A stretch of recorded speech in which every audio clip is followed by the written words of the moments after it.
Saturday sun, I met someone. An Adrienette high school alternate universe Miraculous Ladybug fanfiction, Chapter 13.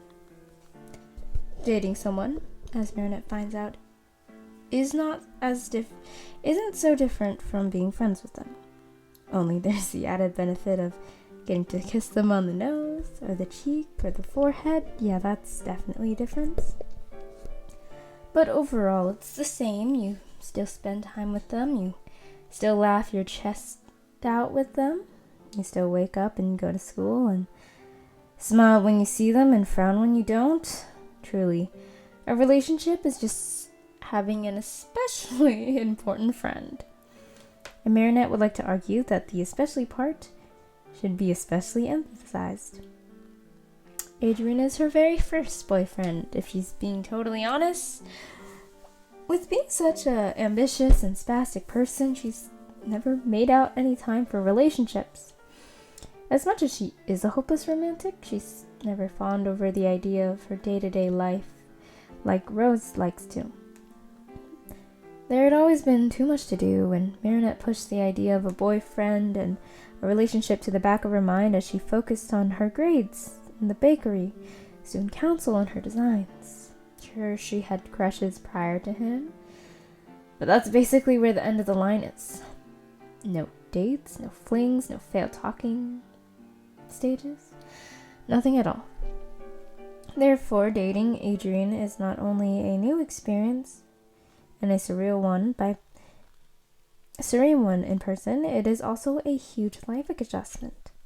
Suddenly, Adrian is an even bigger part of her daily life, if that's somehow possible. Dating someone, as it turns out, takes up a lot more time than she had been expecting. Not that she didn't expect that she was expecting them to never see each other or anything or like that. It's the difference of looking to be around one specific person more than others. When she's walking in the halls, it's not strange for her to look for Adrian to walk beside her or for him to pop up by her side. At lunch, they have even more one-on-one conversation, sometimes leaning onto each other in laughter.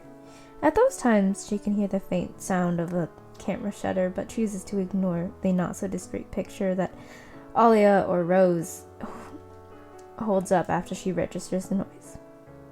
Overall, she loves every second of it.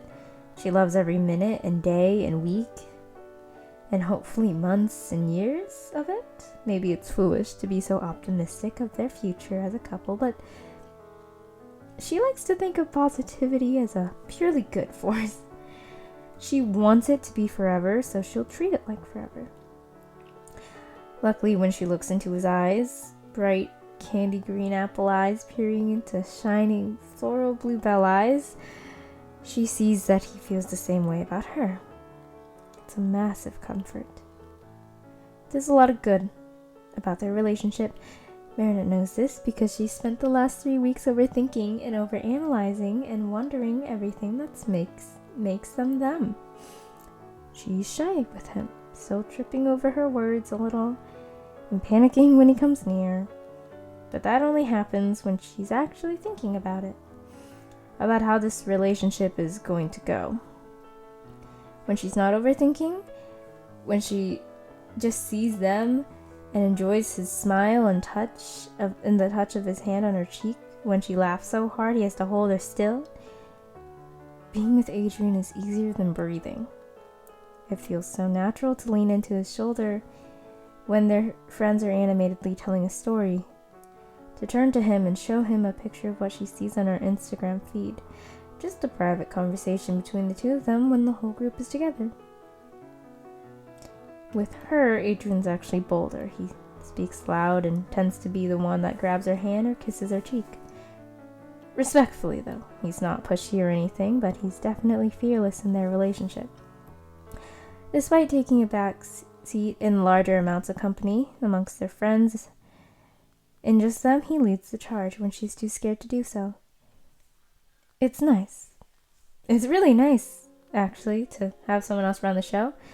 Marinette's done all the planning and initiation in her life, so it's nice to have a break for once. She chuckles, thinking about how much they really complete each other, covering each other's shortcomings. How were the two of you more married than Alia and Nino? Kim seizes them. They're all out at brunch, and for once Marinette is on time, because Adrienne had come and pick her up. Alia practically cries when she sees Marinette at the table before 10:20. Adrienne had been in the middle of explaining a story and became at a loss for word, and what happens next prompts her to step in and tell the rest of the story with nodding confirmation from Adrienne as the only hint that she's not lying about the whole thing. Like, I get that you guys click and all, but dang, this is really freaking weird. You're completing each other's stories, Kim continues, but his words are void of malice. Instead, there's a happy grin painted on his features, showing how genuinely happy he is for his friends. Marinette does appreciate how encouraging their friends are. Dude, Nino says, shaking his head. I don't even know.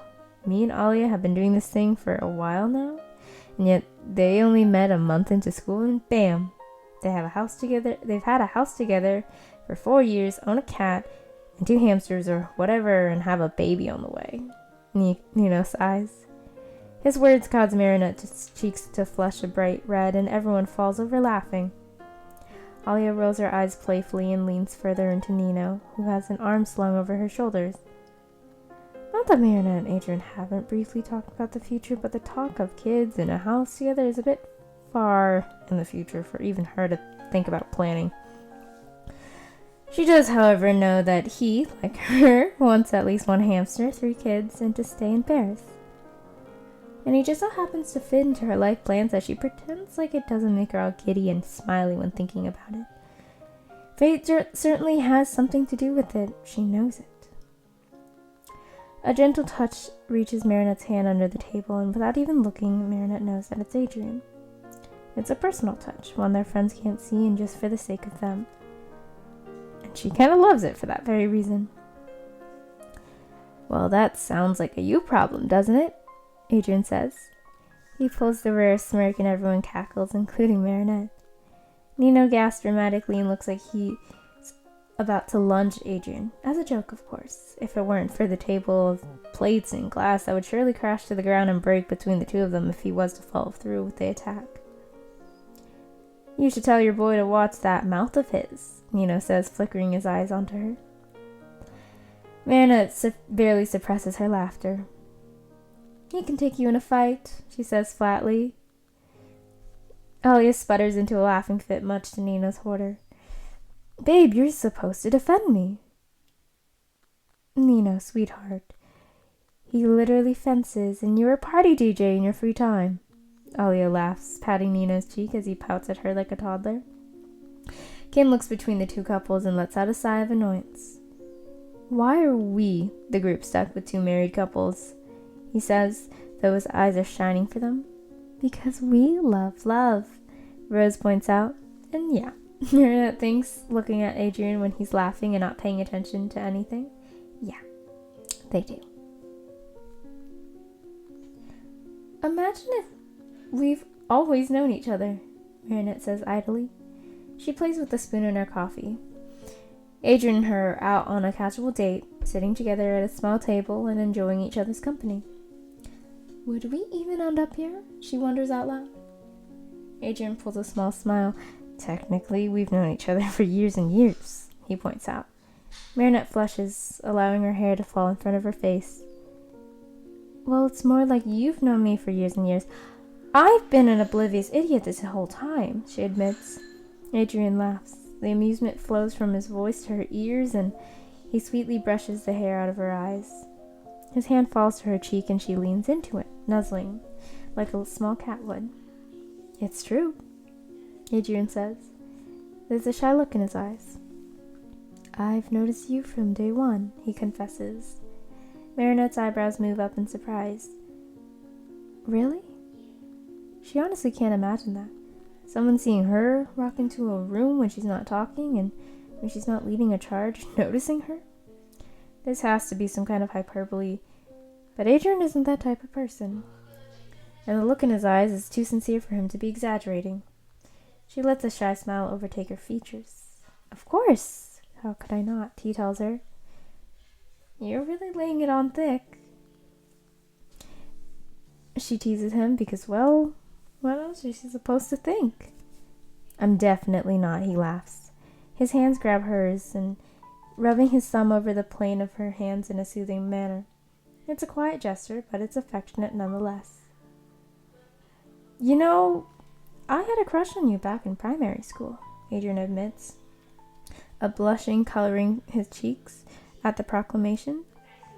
It wasn't all-consuming like it was now, but it was there. And I just always remembered you as the first crush I ever had. I was your first crush? Marinette can't fathom it. She had a lot of little crushes on boys in her class as a kid. It always amused her mother when she told her, but none of them really seemed important or real. Especially not now to her 17-year-old self with a boyfriend. That's crazy. Adrian chuckles. You think that sounds crazy? Imagine how it feels to be dating you. I feel like I'm in a dream because I can go back in time and tell my younger self, like, hey, she's just as great as you imagined her to be and even more awesome than you'd ever thought. Marinette smiles and leans and squeezes their hands together. Adrian looks touched by the motion. I just can't believe I'm here. It's a feeling that Marinette understands, the surreal experience that's landing her crush who is one of the best people she's ever met in her life. And I'm so lucky. And Marinette knows that she is too.